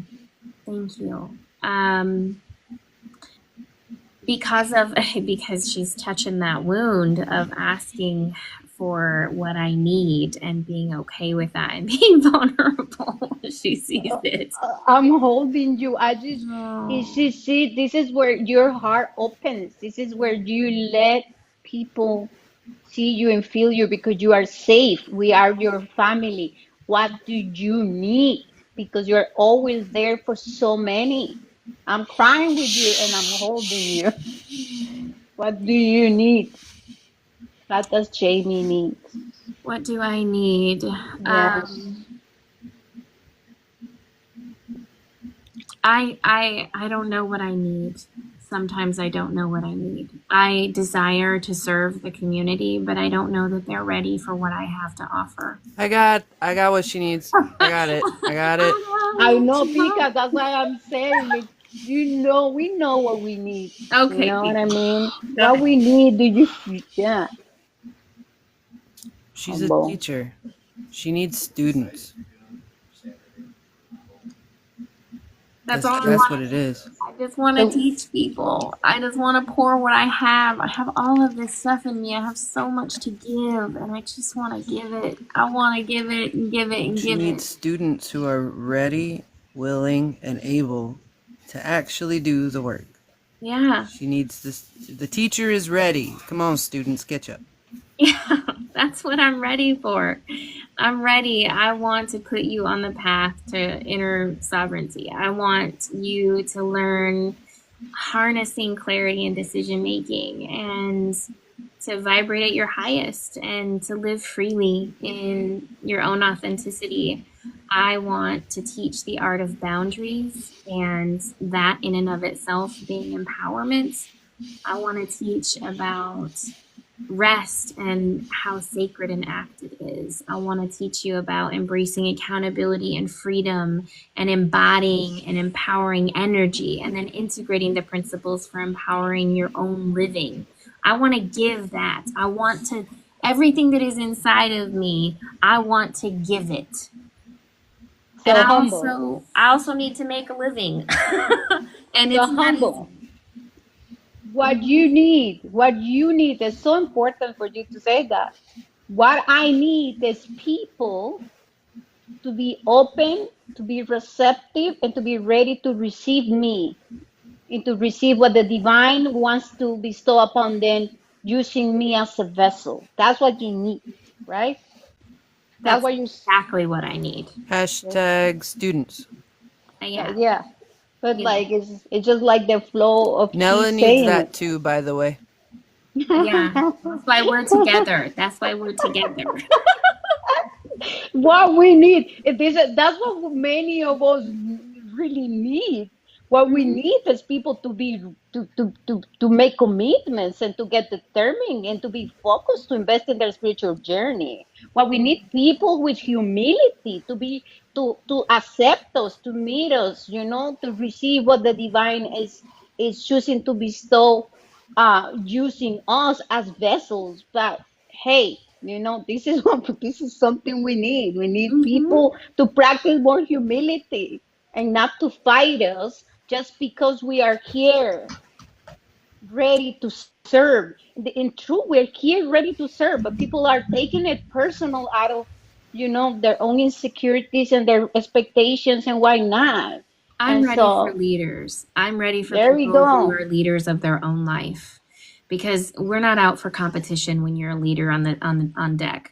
I'll be honest with the entire collective who's here. Thank you for being here. But I'm going to tell you, you're not out here going, well, so-and-so's got this and so-and-so's got that and they've got this and I can't believe they're teaching on that. You don't give a shit.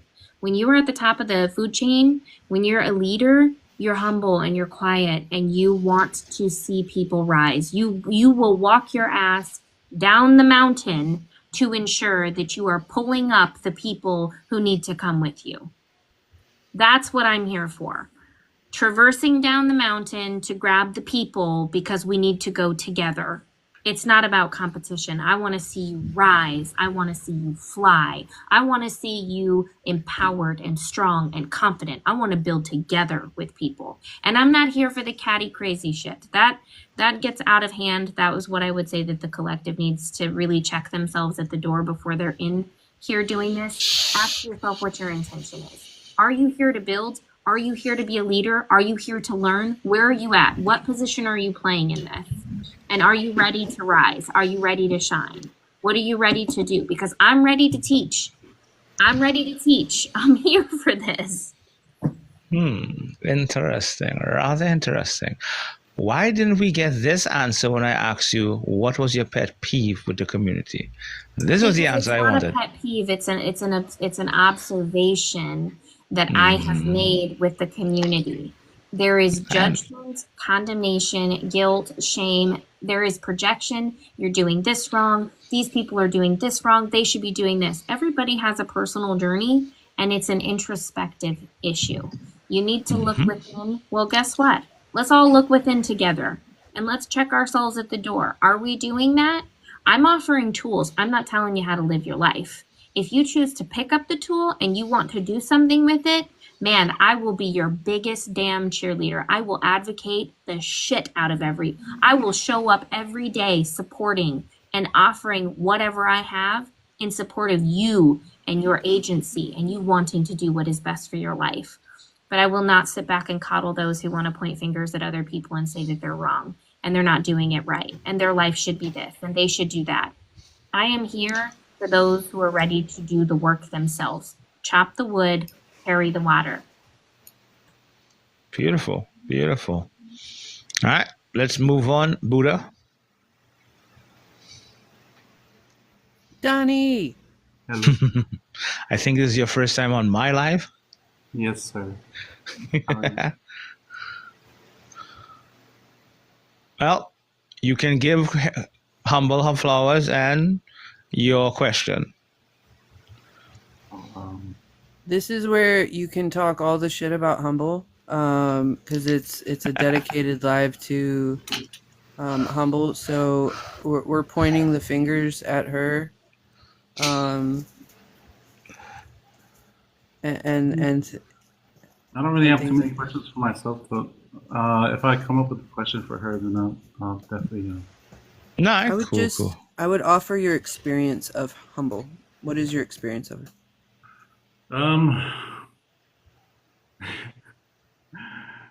She's cool to me, anyhow. But yeah, different, I guess, in a way. Different than most people. But I feel like everyone is as well. But I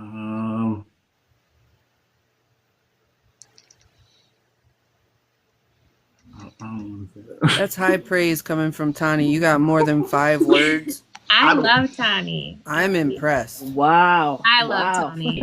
I'm He speechless. I'm lost in words. He said it everything with his eyes, his smile. Oh my God, he's so cute. It's like, yeah, your higher self is doing the work. It's okay. Awesome. A few words says everything. Everything. That's a beautiful thing. Thank you. I love you. Yeah, he's a chico. Yeah. That's good. That's great. Freaking right. That Buddha didn't speak that much. Wait, what is he saying? Tani, say that again. A wonderful experience, and then that's what I remember about you is that time where you I just need this man to cook for me. That's what I remember about you. Thank you. I need you to cook for me. Yeah. Just cook for me, Tani. All that delicious Bro, food. freaking right. He's always eating something good. Like, the damn. love he puts into his cooking. You know damn well that's good cooking. I need a man to cook for me too. We have the same dream huddle. I mean, I have that, but it's peak time, so I don't have that at the moment as well. Guys, I love Amanda King. If I'm next, this is a perfect segue, just saying. You are.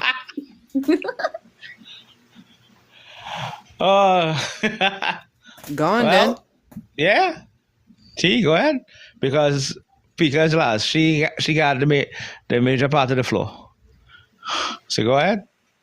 So, Tantra will admit that Tantra Child, when he met me in person, was so impressed with my physical physique.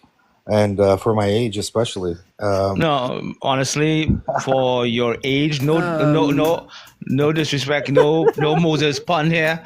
No, but honestly, he did not look his That's age. lovely about Humble. And also the because my topic tomorrow night is has to do with food. Azriel suggested it, and everyone loved that idea. Right. Heaven and Hell's Kitchen. Yeah. Because we were talking about Buddha, Tans, the love he puts into his food. Sorry. And that's what I wanted to say about Humble. It does tie in. I'm on topic. Humble, everything you do, you put your energy into it, and that's what makes it so special. My question to you is, in the past year, if you look back in reflection, can you share maybe a moment where you just knew that this would be the inspiration for you moving forward?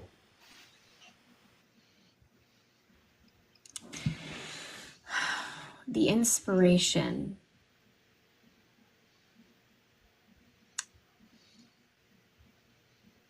This particular, I think I need clarification. What is this?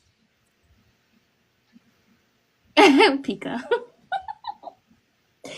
So what is this that would be the inspiration? Besides Pika, because she inspires everyone. Which she does. True, that is true. She does. My inspiration? Oh, I just had weird deja vu. What the fuck? Is you need to follow that thought thread, Pika, and that feeling. My inspiration. My inspiration is. I meant in general, not necessarily a person, but if there was something you saw that sparked that glimmer of hope and continues to inspire you, would you share something like that? Every single one of you. Every single one of you who look to better yourselves and to shed layers of old self and evolve and to grow. Every single one that I meet is an inspiration to me. Those who are inspired to make the changes so that the next generation, that our ceiling becomes their floor. That the children that come after us in those generations will experience something more profoundly deep in connectivity and love because their family has decided that they are going to do the work, because they're not shirking their responsibilities and waiting for the cosmos to figure out what they're going to do. It's you taking agency. Every one of you who pick up all of the things necessary for you to do the internal work and to become who you are in the being and the becoming, every one of you inspire me. My children inspire me when they watch the people around them and they make different choices. So I would say that life is an inspiration, and each one of you have been a tremendous contribution to that. And I'm looking forward to seeing the beautiful creations each of you bring in and how it shapes the future generations and inspires them to take better care of themselves and to nurture all aspects of themselves. Wow. Yeah, beautiful. Thank you. All right. Pika, the floor is yours. I have a very profound question to ask Humble when she returns from her teacup. I'm back. Did I pick the right color hat? Yes. Yes. Because I couldn't tell from the picture if it was going to be like that too dark one that's like bleh, or like that, I don't know. That was a very important question that I had. I definitely needed to know that. Do you want to see the dark one or the light one? The hole in the hat one? Either. Okay. I'm open. Okay, I'm I'm excited. Hold on, let me put my hole in the hat on. Hold on. Especially with the red hat. I did not do my hair today, people. So this hat is really going to be a blessing. And I love these hats. I have one of my own. I made mine, but you know. I showered, but I did not do my hair. The other thing that would help, side Okay, now we gotta pull this through. And we gotta twist up the bun. And make it pretty. You have a button? A bun. Hold on, let me see. Oh, okay. that heat. This way. I'm excited. I'm excited. Okay, I gotta pull this thing off of here. Hold on. Chicken. It's a process, y'all. It's a special one. Oh, it's so fucking cute. I just want you to know how amazing this is. Oh my God, that's so amazing. Yes, yes. Right? Right? Like, that's adorable. Right? And it's got the little hole in the top. And here's the other one. The colors. Just Oh, to see, the it's colors. light. It's lighter than I thought it was gonna be. Okay. It's my color. Okay, listen, hold on. Wait, ready? I know, I called you the Green Witch. I forgot to say that one. Ah, damn it. Yeah, I did not like the idea about, you going from Arizona to where you're at where it's fucking cold and not having proper attire. It bothered me.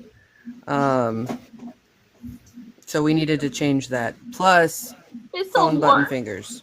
It's so warm, you guys. The phone button fingers, yeah. Yes. Yes. So I am toasty warm, and this is my favorite color, you guys.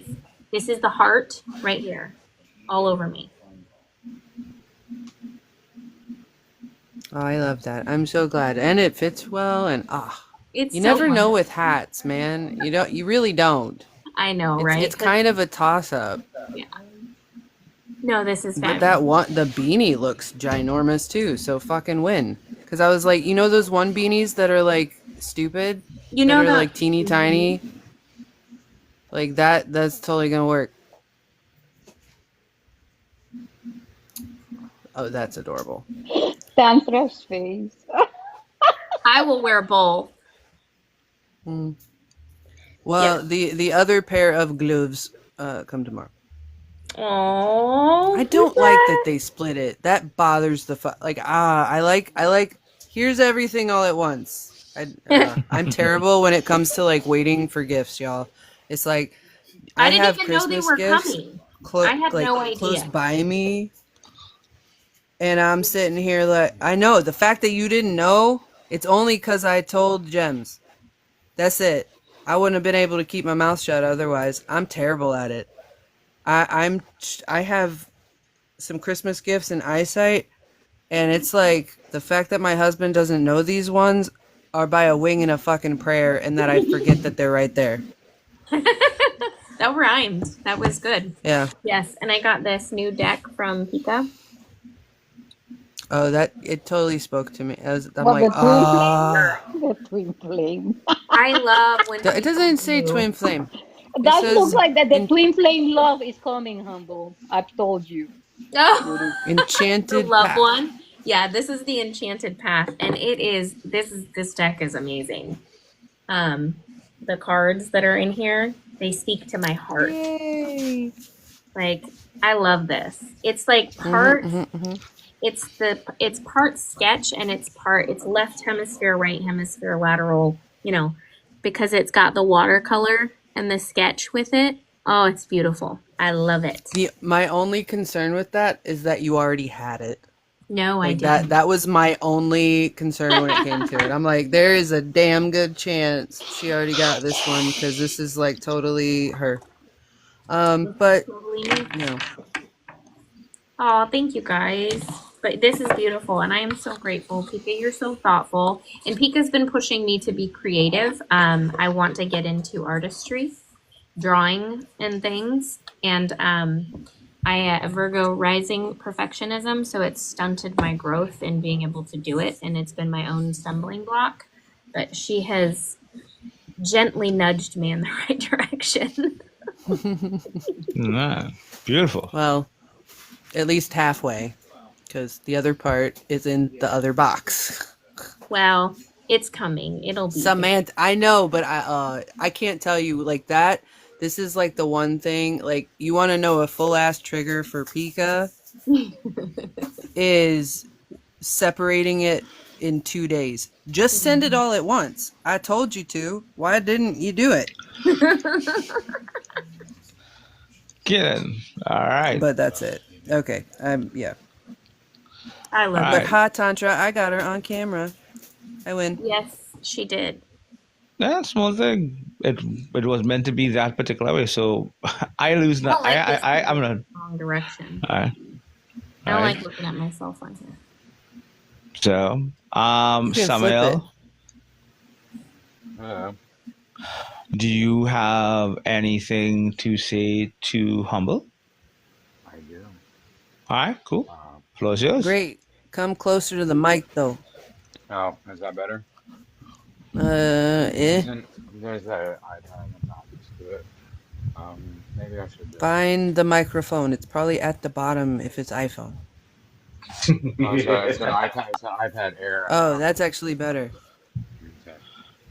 Stay around there. So I just wanted to say to Humble Hollow that I misjudged and underestimated, and not that my stamp of approval, anything, but I'm very impressed, and there's a lot I didn't see. And as far as getting that cancer, that the last statement you made before that we went off into your hat and everything with Pika, you were totally channeling that cancer right there. Thank you. I appreciate that, Samuel. Yeah, thank you. That was sweet. Yeah, I'm grateful. I'm bringing all my mushy gushies. Do you have any? Do you have a question that you would like to ask? No, not really, because I think um, I tend to, once we start talking about me, I tend to sidetrack, and I don't want to do that. So I'll get to another Understandable. time. All right, no problem. I understand that. Alicia, Hello. hi. Hi. I just wanted to come up really quick and just say how much I love Humble. And that's because I don't think there's ever been a time where she hasn't been like kind and nurturing. And she always has like a kind word to say to everyone. Mhm. So I just wanted to say I appreciate that. And that's Yeah. it. I just wanted to say I appreciate you, Humble. Thank you, Nah, sweetheart. That is mutual. I appreciate nah. All right, beautiful, beautiful. you. So, all right, cool. So at this point, a few updates. The 10th edition, the 10th edition of the Roundtable is actually loaded onto YouTube. That's the one I did with Sarah. It is there in its entirety. So anyone that missed the 10th edition with Sarah is actually on YouTube. Just go to Tantra Tile. Just log in Tantra Tile. It'll send you straight to my profile, and you can see that particular live. This one, once TikTok allows me to get, I should upload it by tomorrow evening, hopefully, and I will notify everyone via TikTok that it's loaded. Right? This is the last edition of the Roundtable for this year, so there will not be none within the next 2 weeks because everybody would be busy. It's Christmas, New Year's, everybody got family coming across and so forth. The new year will have a lot more. And I'm kicking off the new year with a bang. I'll be burning Gotham to the ground because my guest for 2025, the first episode back, would be with Harley Quinn herself, Pika. Finally. Yay. I was sick. I'm sorry. He was very kind and kept bumping me because I've just been under the weather. So it wasn't for him lack of trying to get me on here. No, the other thing, that is why, and I was very grateful that Humble stepped in and so forth. It has proven to be an awesome live. and so forth has been awesome, very impactful and so forth. And I love that everybody who came up to, give her flowers because it is due, it's due in that aspect. But seeing Pika, knowing that it's going to be you, expect fireworks because we are going to burn down Gotham to the ground. Y'all fuckers are gonna make me cry. What are you Oh, talking yeah. about? Fire. I cannot wait for this one. I've been waiting for this one. I will be bringing the popcorn and the snacks and the marshmallows because when the fire be blazing, I will be toasting my marshmallows. No, the point again, because there is going to be one twist for that particular live. I am bringing a special guest, a special host. It's going to be so much fun. Who? Yeah, I'm not telling you. You will Oh, that's only such know. bullshit. That means she knows, or is it? Because she's giggling. No, Humble doesn't know. You only She everybody's. knows. She have an idea. She could be correct. I don't know, I got but it. everybody's going to find out on the day of that live. I'm ready for it. I'm excited for it. I know I'm not gonna wear. I've got to get the waterproof mascara and the tissues, and it's gonna be. It's going to be Yeah. checkmate. It's going to be checkmate. Let's put it this way: it's a person that knows. You see how you like to press the button. Hey, don't say anything else. You're going to give it away. All right, fine. So yeah. Patience. Don't say So it. that one is going to be Oh anticipated. yeah, I've got loads of that. And I am seeing that I got TikTok Studio and I'm kind of trying it out right now. I am going to build this. I'm going to build that live like a cinema movie. Oh man, It's good because I better start working on the what is the videos and promo videos and stuff now. Yes. Yeah. I love you guys, and I am so grateful that I got to come on here and that I was invited to fill some big shoes. I'm looking forward to the New Year debut of Pika, none other than Harley Quinn herself, who is an incredible woman and has so many talents, like countless. So, I cannot wait to get Pika on Checkmate. yes, I'm looking forward. That's going to be fireworks. That's going to be box office. Yeah, that's probably more accurate with the fire. I was gonna say something. I totally lost it. It'll come back to me. I'm gonna go get dinner. I'm gonna eat something for my vessel. I need to feed my human. So Nourish it.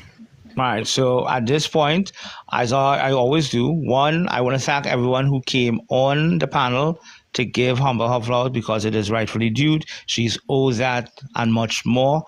I want to thank my esteemed guests for more or less trying to fill big shoes. You did beautiful, my dear. It was a pleasure to host you. That's what it was.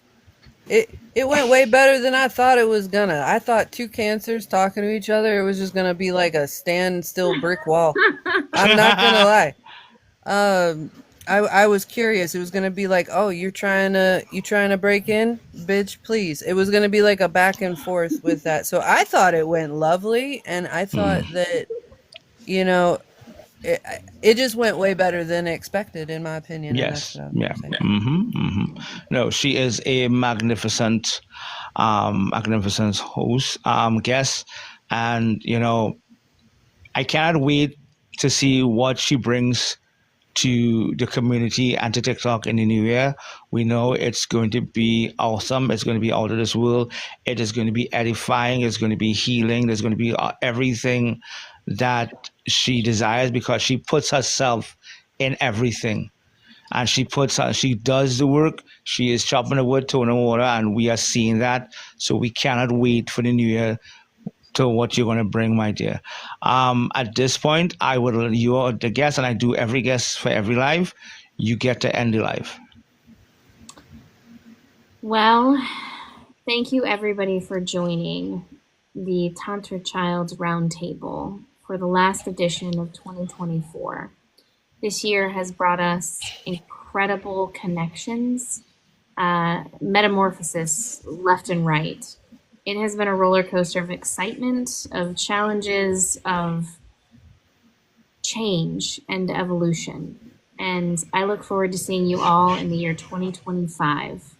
May your year be filled with blessings, abundance, and opportunities for your greatest capacity to be expressed. I love you all, and have a blessed night. Thank you so very much. She Santed it. Yep, she did. All right, people. Thank you so very much, and I will see you where the roundtable is concerned in the new year. Pika, I'm going to torture you so much. Merry round table to all, and to all a good night. Beautiful. You just topped it off. You topped it off. You just topped it off. So thank you, sir. Thank you, everyone. T, thank you for being here, my friend. We need to talk. I will call. I will message you. Absolutely. Tantra, thank you. And Humble. Hi, Jenny. You're the last one here, so thank you. Okay. Hi, people.